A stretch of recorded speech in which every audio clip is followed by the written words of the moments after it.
we are trying to measure influence. And when I wrote this article, two things happened. First of all, the comment section just blew up. People were outraged. They reacted almost violently, saying, how in the world would someone claim that they could measure my influence? This is ridiculous. The second thing that happened was I noticed that other companies, big companies like Disney and Audi and American Express, were actually starting to use these things. So I really got curious about this. But let's get back to the blog post for a second. Look, this post went viral. And I got a call 3 weeks after I wrote this thing from a reporter from the New York Times. She says, hey, can I do a story about you and this article, because this is a really hot trend? Can I interview you for the New York Times? Crazy, right? So here I am. I'm interviewed. I'm quoted 4 times in the Sunday New York Times. But it gets even crazier because the New York Times is syndicated. So this thing goes all over the country. It goes all over the world. Quotes from my article are even picked up by the London Daily Mail. So I'm starting to think here, what's going on? Why me?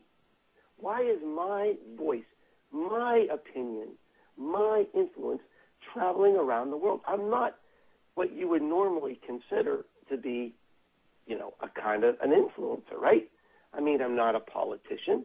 I don't have a doctorate from Harvard. I don't play shortstop for the New York Yankees. And again, if you're just joining me, I'll apologize again for my voice. I'm losing my voice, so please hang with me. So I started thinking about this. How did I get in this position that this consultant from Knoxville, Tennessee, all of a sudden is showing up in these publications around the world? So I started studying this, and I started interviewing people, and I read a lot of academic literature on this, and one of the books I loved the most was written by this guy, Robert Cialdini. Perhaps you've heard of him. He's written a couple famous books on influence. He actually went undercover for 3 years to see what makes people powerful and influential at work. And he came up with this model called the 6 weapons of influence. And he said, these 6 things make you influential and power. This is a source of influence and power in the real world. But as I studied this, something wasn't fitting, because all of the research out there, all of the academic research, only considered influence and power in the real world, not the online world. So I started investigating this. And the first half of the book basically looks at what is the difference between power and influence in the offline world versus the online world. What are the differences now? What is the same? And what can we learn from the work that's already been done out there? So we don't have time today to get into this into a lot of detail. I encourage you to read the book. People are finding it fascinating. Certainly, I was so interested in this. But let me give you one example of this difference. And this is a weapon of social proof. So what does that mean? In the real world, let's say you're driving down the road and you come across a terrible car accident, and there are hurt people laying on the road, and 2 people are shouting directions. One looks like a pizza delivery man, and one looks like a doctor. In the absence of facts, in the absence of truth, we take clues from our environment to make decisions.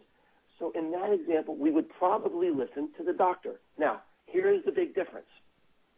In the real world, over time, we could figure out that the pizza delivery man is really an emergency expert, and the guy dressed like a doctor is a dentist.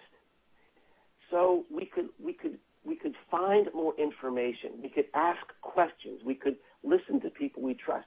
But we can't do that in the online world.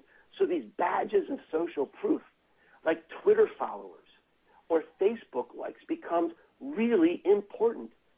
It's much more important in the offline world than the online, in the online world than the offline world, because we don't know who is who.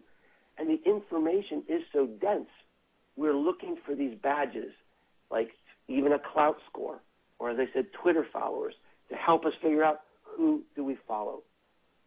Yet, there was still something else missing. And this is content. And this is the seventh weapon of influence, and it only could have happened in the last 2 years. Content that moves through an engaged network is power. This is what is creating power and recognition, success, and influence on the